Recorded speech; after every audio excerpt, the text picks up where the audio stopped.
The last 7 or 8 years I've been working in the clean tech space, helping teams that can grow to be businesses, but also solve the problem of global warming and climate change.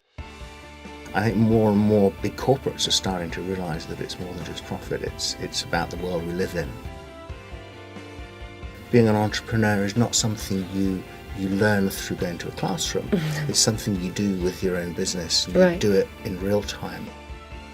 There's those ideas that can actually mitigate climate change and help reverse it. But then there's some ideas that say, you know what, it's going to happen. You and I have worked together for about 6 years now? 6 or 7 years, yeah, absolutely. A long time. Yeah. And through Imperial College here in London, the EIT Climate Kick. And I'd like to actually hear from you where you were before you started working for the Climate Kick, and how you started working in the Climate Kick, and what's happened since then, and where you are right now, and what you want to do for the future, all of that. So sure. Not all at once, yeah. But Let's get into that. So, yeah, I mean, I guess I started out in the software business. So I spent a lot of time in Silicon Valley, in software companies and systems integration companies, and kind of learnt the Californian way of doing business, selling the vision and making sure people understood the real problem you're solving. And there's a certain sense of show business that goes along with that. And I learnt that at a very early age. Mm-hmm. Went through into senior management, commercial roles, and then got involved in IPOs. So part of the founding team, and came out with 3 IPOs, 2 on NASDAQ, 1 on London Stock Exchange. Oh, I didn't know that. Period. So it's quite a kind of, and also a stack of failures. You know, there's a bunch of companies that I worked for that didn't work out. And I guess I've almost learnt more from those than I did from the ones that were amazing successes. I can imagine. And then I went into management consulting and worked for some very big corporates in terms of turnarounds and helping them to reposition, doing M&A work and that type of thing. And then for the last 7 or 8 years, I've been working in the clean tech space. And that's really kind of where my passion is helping teams that can grow to be businesses and make money, but also solve the problem of global warming and climate change. And you know, it's such a massive issue. It's, for me, one of the chief issues of our time, chief challenges that we need to address. And so helping these startups to grow, to find their investment, to get out into the world and make a difference kind of makes me very proud of them. And so that's where I've ended up today. And I use all my experience of having been an entrepreneur myself to help them put their best foot forward. And of course, working with you is an amazing part of that. I mean, I think we both share that joy in seeing these startups be successful. Yeah, that's right. And I you know, you and I, when you started the program, it was just before we started working together. I came in on your first intake of startups. Is that correct? That's right. I mean, I remember to this day sat in the very first venture competition with Marianne Heikamp from a Dutch office, and each time a startup came on the stage, I would comment to Marianne. I said, "Oh, yeah, that's a really good one there." Then there'd be not such a good one. I said, "That's a good one as well." And she leant over to me and she said, "You know, all the ones that you're saying are really good ones are the one that Beth's coached. You know, I really must introduce you." And I think that's when we first started working together. That's right, because I was living in Amsterdam at the time and working. I worked a little bit with the Dutch EIT Climate Kick office too. And then what happened is they then contracted me to work for them across Europe and all the different countries across Europe for the Climate Kick. And so you contacted me, I think it was, and then we started working together. And it was your first intake of like 30 teams. I think that we was that 2012, 2013, I guess? 2012, I think, was the very first, to 2013, right? And since then, you know, we've worked together every year, I mean, since then. And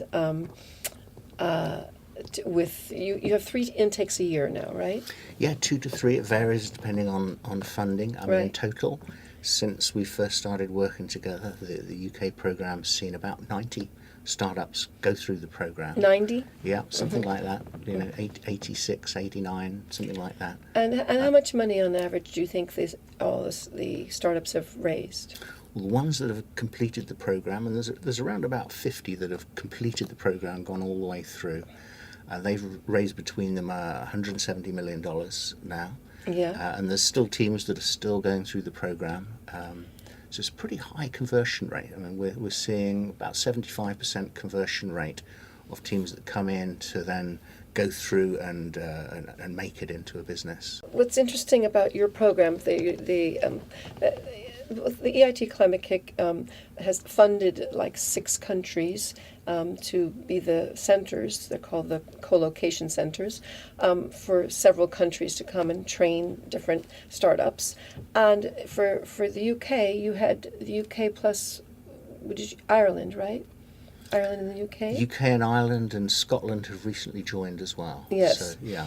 So, and what I found, because I've worked with many different accelerators across Europe and South Africa, in Silicon Valley, Brazil, all over, and what I found about your program is that the way you used the funding and the way you structured your program was extremely effective, the most effective program that I'd seen, not just for clean tech, but for any sort of technology because I work with med tech and biotech, Yeah. etc. Yeah. But you have a higher success rate in how you structured your program and the mentoring that you've given them and the length of time you've allowed them to stay in the program. So if you could explain, normally a lot of the programs I work with, it's 3 months. Yeah. They go 12 weeks, sometimes 6 months. The organization that funds them sometimes takes some equity if they help them raise just a little bit of money. It's a lot of equity sometimes for a little bit. They take like 8% sometimes for 15,000 euros. I don't know. It's really something I don't suggest that people agree to. But anyway, and in yours, it was funded by the Climate Kick, as I said, which is European funding, Horizon 2020. But then you've structured your program in a way that has been, in my view, extremely effective. And you have so many successful clean tech companies that come out of your program, and I know that the Chinese were interested in your model and brought you to China a few years ago to see if they went could. to Shanghai, Yeah. to Carbon Valley. Yeah. Right, because they had like $75 billion to spend on clean tech, and they wanted you to develop your model there. So if you could explain what you set up and how it's different from these other short-term programs. Yeah, sure. I mean, time is a big part of it in the classical accelerator, and 75-80% of them are digital. In order to create a digital venture, you need a keyboard and a screen and an idea, and you can then bounce that off customers. You can iterate very rapidly. So having an accelerator program that's only 3 months long kind of works because actually you can have screens that just look good. They don't have to do anything other than guide the consumer to the web app or the app that they're doing and make it feel like they're immersed in an environment. You can do that very quickly. But with clean tech, usually there's a piece of tech there. It might be a piece of chemistry, it might be some engineering, it might be some electronics. So there's a larger amount of time to convert that intellectual property into a prototype that an investor can see has a commercial potential. So there's that amount of time for the technical development. But then there's also, it's a new market. Digital has been around. It's been around for quite a while, actually. I mean, since the 50s, the 60s, we've had computing, and we've got used to different applications for computing. But it's only very recently that people have suddenly woke up to the fact that we need to do something about the climate, that we need to decarbonize, and therefore there is a need for products that aren't necessarily the cheapest, but are very effective in doing what they're doing, but do it in a sustainable way that provides for a better future. And give me your definition of sustainable. Sustainable. Well, it's businesses have to make profit. They have to be sustainable as a business, but they also have to think about the environment, the people, and there's this triple bottom line thing, there's the social impact. Right. And I think more and more big corporates are starting to realise that it's more than just profit. It's about the world we live in. Right. And so for me, sustainability is on a lot of different levels. And I guess that's one thing I love about our startups, is that they all have this passion to do something good, not just as a business, but for the society in which they live in. Right. And so there's the time that it takes, because it's a new market, and they've got to understand the needs of the customers, the segments of that market, what makes them tick, and maybe what latent needs they have that they didn't know they had, that they've got to uncover all of this. And so that takes them more time. And so what we've done is we structured the program such that it's pretty much open-ended. You know, they can take the time they need so that they do more pivots and they get to the model that is more likely going to work with the target customers that they have. I mean, one really interesting example, do you remember the team Coheat? Oh, yes. They applied to the program. Yeah, fantastic team. Yeah. And their first idea was a shower where Right. it collects the water from the shower. And there's heat in the water that's just going down the plug hole, and they recycled that heat so that you wouldn't have hot use water. Yeah, you'd have hot water and you wouldn't be using so much heat. And they went off and talked to a load of people. And went to a big builder and said, what do you think of this idea for your new homes? And they said, it's not very good, but if you had a community heating system, that would be fantastic. We'd buy one tomorrow. So they kind of thought about this and pivoted to where the opportunity was. And in some ways that's a good thing, because you've got to follow where the need is. Right. And that's an example of where a company went through the program, they pivoted, but they came up with an idea that was really valued. Right. And they're doing well. And they're doing well. But that comes back to time. If you're in a 3-month program, you would miss that, and then you come to the end of the program and you think, you know what, we didn't make it work, but that's okay. Yeah. Whereas if you have more time, you're able to come out with a result. And I think that's the difference between ours and other programs. Right. Well, and I think another difference, that's true. That's one main difference. I think the other difference that I've seen, because I've worked with just, 20, 30 different accelerators around the world, at least, maybe more, is that you've got yours phased. So you have 3 stages. So you bring them in, and they've got their idea. They may or may not have a proof of concept. So you basically are bringing them in. You're helping them to train to sort of understand what's required, and then you're sort of testing them to see if they're ready to go to the next phase, and they understand what the phases require. So they have a picture of the whole of the requirements. That's a roadmap of what the steps they need to take in order to get to the market. And you actually give them funding that is a little bit at first, a little bit more second, and then much more when they're setting up the business to go out to the market, right? And so you've divided the money that the government's given you into 3 phases. So you've structured it this way, in a way that I find and it's over lots of the companies take, you said it's open-ended, but they take 18 months, 2 years. This has been my experience, because I come in, I coach them. You brought me in twice at least to coach them in the beginning, and then maybe later on, or they have the competitions Europe-wide to compete against other clean tech companies that are in this program across Europe. I coach those companies, but that I think also is what matters, because if you just had the time and you didn't have the structure that allows them to get the tools that they need. So the reason I think that what you do and what I do works so well together is because in a longer term, larger program, you do exactly what I do in a shorter term, 2-day, 3-day program that I bring to the companies at different points along the way, along their path. And that is, you basically help them understand who they need to talk to, to articulate the problem, get the solution, but you give them the tools and the feedback to sort of understand from people that are experts in their field, to understand what they need, what's missing, and what they need to work on. And then you give them the next phase so that they can get the practice of getting to the next stage, where they might need to develop their prototype, get a pilot going in the second phase, for instance, and go out to the market more. And then the third phase is basically scaling it to the market and getting their own office and setting themselves up into a business, right? But they've had mentoring all the way along with the business model. They've got my pitch coaching. It's really. It's complete because you're bringing in people from industry for them. You're bringing in technical experts. You're bringing in someone like I'm from Silicon Valley and from Europe. The last 6 years I'm in Europe, but it's like you're getting people in who actually can help them with giving them feedback from what really matters, what works, what doesn't work.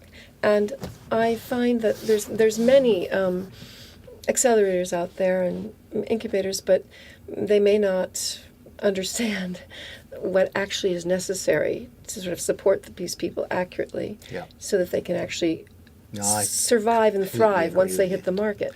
It's not a theoretical exercise. No. I mean, you know as well as I do, we've both been in business, we've been entrepreneurs, that being an entrepreneur is not something you learn through going to a classroom. It's something you do with your own business, and you do it in real time. And so you kind of have to accept that's what the way to work with an entrepreneur. So therefore, if you give them support along the way and you make little interventions at each step along the journey and you're with them, then you're more likely to get a successful outcome for them. Right. And which is what the Chinese recognized when they brought you over. So what was it they were interested in you doing for them? Well, there's a few pieces for them. The structure of stage one, where you and I worked closely together, was really good because you get the basics like the business model, you get the ability to communicate that, you get mentors to test, have you got the right kind of business model that makes some sense, is it commercially viable? So you can do the basics, then you come in, you make sure you wrap all that up so that it communicates it beautifully, it's succinct, it's understandable, and instead of speaking about their technology, they speak to their audience. Exactly. And that is a huge part, because often they miss that, especially if they've come from a scientific background where they've been doing stuff in a lab. They might never have done communication skills. Right. So for me, the Chinese were very interested in the structure of stage one. But probably more importantly, the bit that they don't do in China very much is engaging with the market in the way that we do in the West, and taking customer feedback, turning that into product iterations or strategy iterations. The flow of the information. The flow of the information and the pivots that you do. And so they were very interested in, what is a pivot and how do you make sure it's the right pivot? And of course, there's no golden rule around that. It's just a case of working with each startup and understanding and helping them make the right decisions along the way. Right. So it's to some extent it's a trial and an error process, but it's an educated and calculated trial and error. Exactly. That's that. right. Yeah. And I think, for you and I as entrepreneurs, we have an instinct as well, so we can bring that to bear, and then all of the other mentors that are in the program can also give perspectives and opinions. And the poor startup, they have so much advice that that's right. It's sometimes a little overwhelming. Yeah, that's true.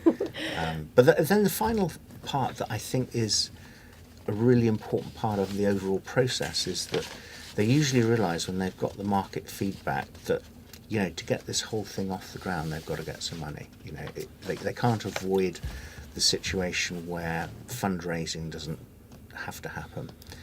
Sure, there's some useful government grants along the way, and often teams will go for those, but you do have to win investment. And so we set that as the final hurdle in the program, that once you've won investment, a significant amount of investment from a private equity or angel, then you qualify for the Stage 3 award. So it's more like a little bonus for having achieved your final milestone. Right. And again, I think the Chinese are very interested in that. It's not a case of just giving the money away. It's a case of achieving something and being rewarded for achieving. Right. And giving them the right training tools and exposure, networking in order to achieve that. Because what I found with you also is that you have your finger on the pulse of all the venture capitalists in London, for instance, and all the accelerators in London. Who's doing what? I mean, you know that what's happening out there, and so you invite them in.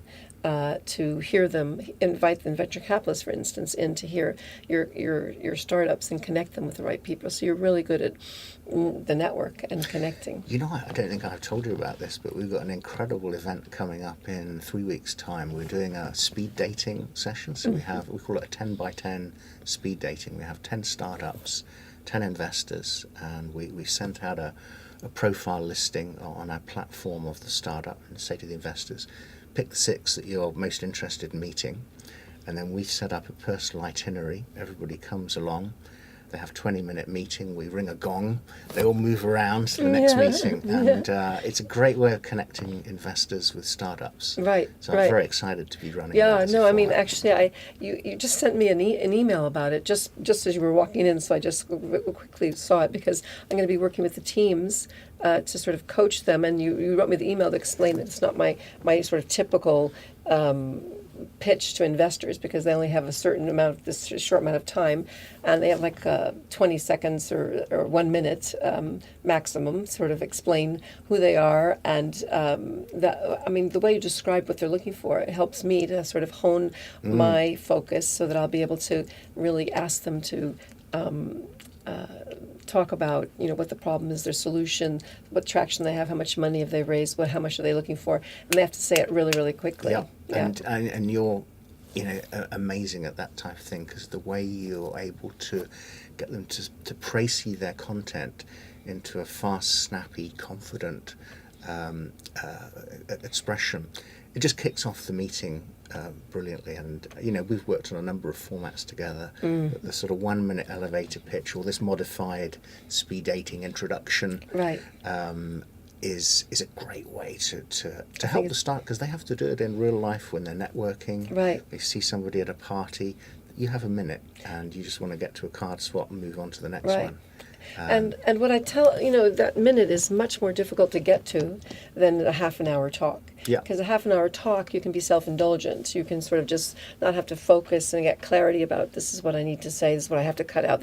You can sort of put everything in there in half an hour talk, 20-minute talk. When you have 1 minute, you have to really decide what's the key thing that I need to say in 1 minute to get them to be interested to talk to me afterwards. It needs to be natural, it needs to be positive. Right. And that's a wonderful skill you have to bring that out from the teams. Thank you. And the 5 minute piece is important as well, isn't it? Because that's then the pitch to a bigger audience, a little bit more time. But again, 5 minutes is not enough time. No. And it has to be punchy, it has to be Right. amazing. It does. To really beat the competition. Right. I know the majority of the time they have 5 minutes to pitch when we work together over the last number of years. But I always include the 1 minute pitch in my training, so my coaching, so that they first have to stand up and give a 1 minute pitch before I go into what to say, what not to say, and how to say it, and then they get up and do their 5 minute pitch with their slides. But the 1 minute pitch, that it's an ability to crystallize the value of what you're doing succinctly, put the right numbers in there so they understand the impact by having your metrics correct, and then delivering it in a way that's confident and passionate about, so that people listening to you immediately want to respond. And the fact is, you're doing it with the speed dating, but they'll be able to take that and should be able to repeat themselves in any setting. It's a skill they can use for everything. It's all down to the right form of communication, the right message, understanding their audience, Right. and executing on that. That's doing exactly a really right. good job. It's executing is really, really important. So, tell me, Andrew, what now for the Climate Kick and for you going forward? What do you sort of envision? You've also developed this marketplace for investors in clean tech companies. I've seen that. I think is fabulous. So, just explain a little bit about that, and then also what else you have in mind. Well, the marketplace is just a way of connecting investors across more countries and more geographies. What does tend to happen is things get localized. So we have a big, very successful cluster in London, But there are also clusters in Berlin and in Paris and across the cities Clean in tech Europe. clusters. Clean tech clusters, but also digital as well, and all of the other disciplines. And by creating a platform where we can put all of the clean tech, climate-oriented startups across the network into one common platform, we can gain better visibility of the startups to investors in other countries. So it's a way of just sort of raising the bar on deal flow and also marketing for the startups. And what's the link for it? What's it called to find the marketplace? It's the climate-kick.org/marketplace. Okay. Is the link. So great place to go and just check out how to visualize and search for startups that meet your criteria. Yeah. So when you told me that you developed it, I looked at it and I was going, "Whoa, this is really, really good. It'd be so good for like all of my clients because I cross all technologies with my clients. It'd be so great to be able to have, because I meet so many different startups with different investors across so many different countries, and they're venture capitalists are always looking for deal flow, and startups are always looking for investors that could be interested. It'd be great if I could create something similar or connect to yours so that we could then I think we should do it, Beth. cross-pollinate. I think Yeah. it'd be, there is a real need out there for investors to have access to early stage deals, and there's a lot of platforms that give the later stage deals. Yeah.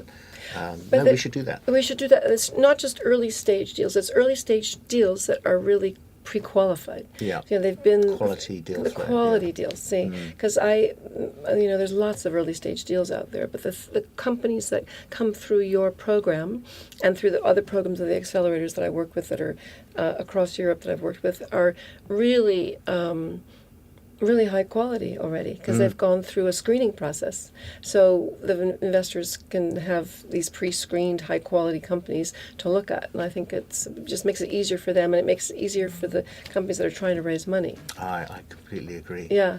I mean, the other thing that we're doing, which I think is very different, is this notion of co-location, where you can bring all of the various pieces together in one place.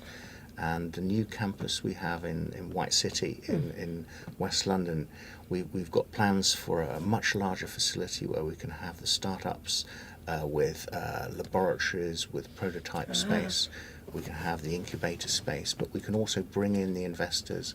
We can bring in technical experts and scientists and create much more of a localized cluster. And we've found that a lot of incubation zones across Europe and other parts of the world see London as a fantastic global city for bringing innovation to. So that's something that we're very excited about. Yeah. So the idea of the marketplace and also the hub are two big parts of where we see our future. And Europe versus Silicon Valley, how do you see clean tech in Europe versus Silicon Valley in terms of competitiveness, quality of startups, funding, all of that?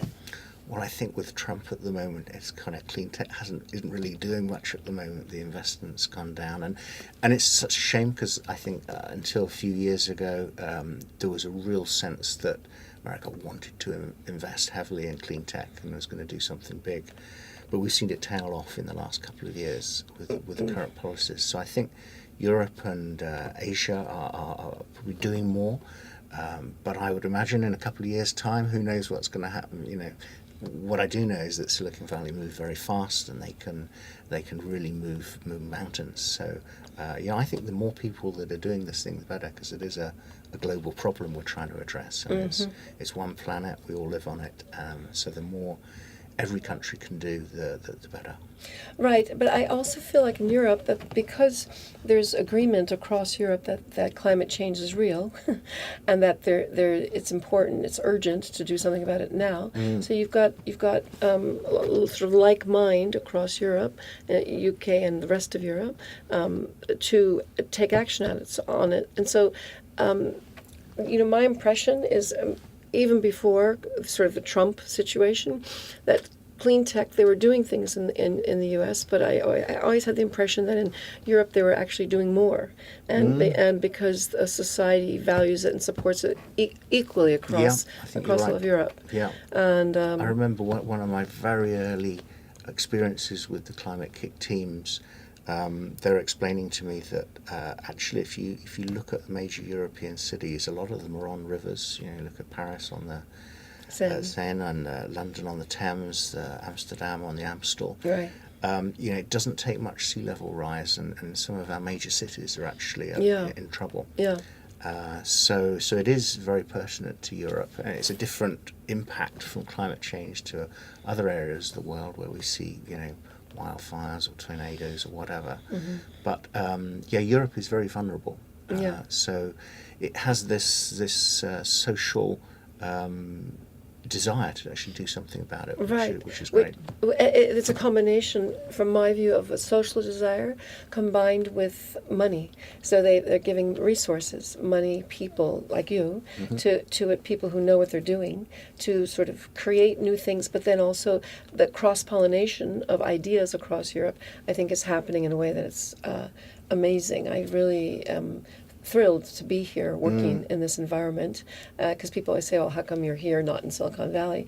But I find that Europeans have achieved so much, and one of the key issues for them to sort of find their place in the world is that they are quite modest about communicating their achievements.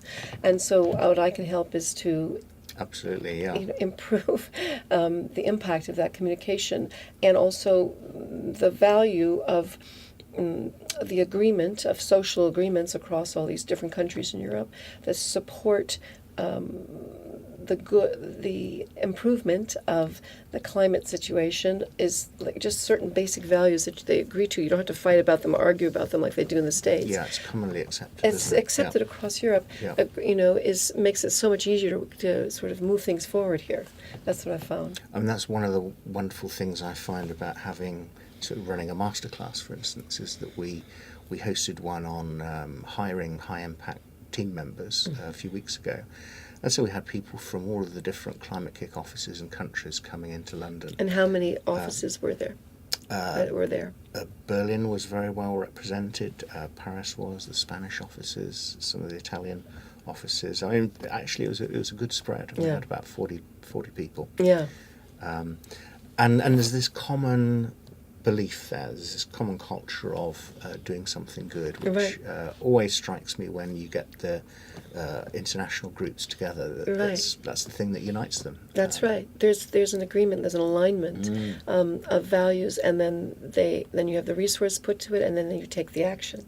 So, which makes me hopeful for the world, because Europe, even though I know there's lots of issues in Europe about lots of different things, but basically there's certain things that are like this that are really agreed to, supported, and acted on. That's one of the good things. That's absolutely true. Yeah, and so it's sort of like fighting the good fight. When you're in your intake process, what are the key things that you look for in a company? Do you know, that's a really good question, and there's two things, and then there's another six. So I'll talk about the two first. So the first is we've got to have the right people, and what we mean by that is people that are able to listen and take feedback, take advice, absorb the environment and the thoughts that they're within. If they're not able to listen, then they just carry on with their idea. They don't change it, and more likely than not, they'll make a mistake. So, and I call it being coachable. I need people who are coachable. Being coachable. But it's exactly for me too. That. I don't work with people who aren't coachable because it's a waste of energy and effort. Yeah. And it's a difficult trait to spot, because you're sort of interviewing somebody and you're just trying to work out how open they are. Yeah. So that's one thing we look for, and there's another whole layer of people things, are they the right type of people to actually make a business? Can they make it happen? So we look for that type of thing. But then we also look for the idea, is this an idea that can fly? Is there really going to be a market? And sometimes, you think, actually, it's not great, but if we modified that bit, and we influenced them to move to that market, it would work. So we're less precious about the idea, more about the people. Right. Right, so that's a very good point, because who's on the team is almost more important than what the idea is. Because if they have some kernel of an idea, that if the team's coachable and you've got the right people on the team, or they recognize they need to add certain people if they're missing a few, then you can sort of work with them to sort of Yeah. massage it, sort of tailor it, so that, or edit it, or recreate it, or pivot, so that you can create something that actually is amazing. So that was what I was going to ask. Does it, if they don't have a decent idea, but the team is amazing, would you still take them in? The idea's got to have something Something, about it. So something. so what we look for is it's got to have at least a scalable option. It's got to have a scalable business model. It's typically we like to see that there's some IP, there's something very special, there's some really interesting piece of that. It might be a patent, it might be a piece of tech, but if it's just a simple idea with nothing special, we typically don't take those on. We look for something that we think can be successful as well, and it's kind of, that's when gut feel comes into it. But do we really think there's a market out there for this? Right. So it's got to be grounded in a business. We look for something that's got to have a climate change impact. So clearly, we want to do something for the planet. So if it does scale, if it is successful, then in turn it will make a difference. Right. Team obviously is the other factor. So they're the main things that we look for. So I've seen across the course of the years that you've taken on some teams that are they have a very sort of practical application, or it's hardware, or because it's a different type of solar panel, or a different shape of solar panel, or a new coating for the wind blades, so something very concrete. But I've also seen you support people like Tim Kruger, who have ideas about how to sequester CO2 that are like really very way out there, right? In terms of being really far from it actually being able to happen, but that he's on a path that could possibly get us there in a number of years. So it looks like you've got a combination of teams that have a shorter term impact and then have a much longer term impact. Is that true? Absolutely, yeah. We sort of spread our bets so that there's some long term solutions that could have a massive impact. There's some short-term things that give quick gains, and then there's the two sides of climate change. There's those ideas that can actually mitigate climate change and help reverse it, but then there's some ideas that say, you know what, it's going to happen, and we need to prepare for the fact that it's going to happen. So we call those climate adaptation ideas, where it's slightly depressing, but you accept that it's happening, but these ideas will make it easier and they'll help one adjust. So, for example, we have some teams that do genetic editing for foodstuffs, so that we can grow the food that humanity needs in a world where we have less land, because the land's been burnt away. In fact, I know the European Union voted that or the European Court of Justice said that we shouldn't be doing that in Europe anymore. But it's a big thing for populations in China and India, the rest of the world, where if climate change does happen, then we need to do something about it. So we have all sorts of different ideas. Or use 90% less water, like there's one company called Dry Grow. Dry Grow is Charlie Curtis, right? Yeah. Was that Tim Kruger originally also? That was Tim as well. So Tim's been involved in two. chess, and then Sean. I forget Sean's last name, but Sean Peters. Yeah, Sean Peters, who's the CEO. So they've got Dry Grow, which you can grow food with 90% less water, right? Yeah, 99% less water. Oh, 99% less water, excuse me. Isn't that incredible? So, yeah, desert environment, you can be growing salads, tomatoes, things like that. They're doing a fantastic trial, I think, in Kenya right now, where people who haven't been able to grow this food are suddenly having fresh salads to be able to eat. So it's inspirational stuff. So this morning I talked to someone, to actually Jonathan Risley, who actually gets drinking water out of thin air. Yep. That was one of your comments. And then Kate Hoffman, I talked to her, and she has grows food from an urban environment. So, I mean, there's all, and then Tim Kruger with Chess, has this sort of big idea about how to save the planet and sequestering generate power, but also take carbon dioxide out out of the atmosphere, right? at the same time. So it's Right. actually a carbon negative technology. Right. And then there was, I guess it was out of Switzerland, was the Climate Kick, but there's Carbon Delta, and there was a company that is looking at sort of the financial markets to try to index how. Oh, there's Index. ET Index. ET Index, which See, is that's yours. a great commercial idea in that they've got an algorithm that helps to look at carbon intensity in a portfolio, an investment portfolio, and you can get great returns but reduce the carbon intensity. And in so doing, it helps investors think about where they want to put their money. You know, do they want to put their money in things that are just burning the planet, or into things that will do good for the planet, Right. but without sacrificing any return. So they can reduce their carbon risk, they can increase their returns. And what that does is it starts moving money across the stock markets into things that are more important that we invest in. Right. And I think that's why we're seeing some traditional markets start to slide. There's a real sea change now with the transition to a low carbon economy. So they're a great example of how it doesn't have to be tech, it can be finance. Exactly, right. Yeah. So the whole range of programs that you've supported and startups that you've supported cover, everything that you could possibly think of, I think, about what we need to think to implement and develop in order to save the planet. So it really gives me a sense of, it's very gratifying for me because, I'm trying to help as many people as possible, do as much good as possible for as many people as possible quickly, and who you are and what you're doing helps me do that in a sort of exponential way. Well, I'm so pleased to work with you because, in some ways we both have children. We both want to leave the planet in a better place That's than right. we had it. And so it's good for us both to do something good. Right, Isn't it? I know. It's been great. So thank you very much, Andrew. Thank you, Beth. Yeah, thank you very much.